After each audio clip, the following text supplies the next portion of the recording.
Mbinguni wanachotaka ni mwanadamu asikie mbinguni unasemaje.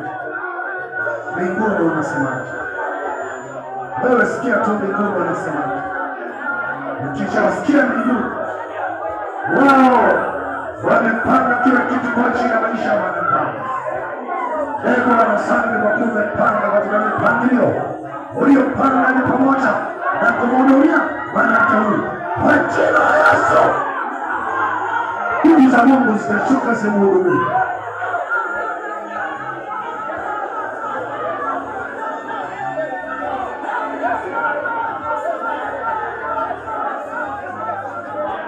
Mimi sijui zinaenda kushughulikia, lakini zinajua.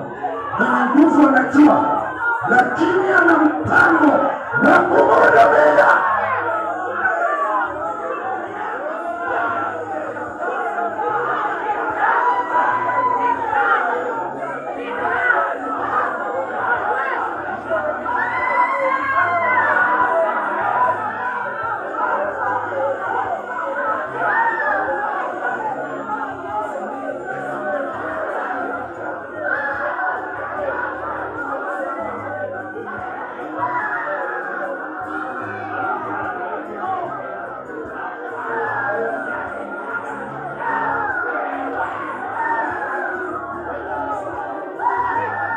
Na nguvu tena zinaongezeka juu yake, zinaongezeka kutoka madhabahuni, kutoka madhabahuni, kutoka madhabahuni, kwa jina la Yesu, kwa jina la Yesu, kwa jina la Yesu, kwa jina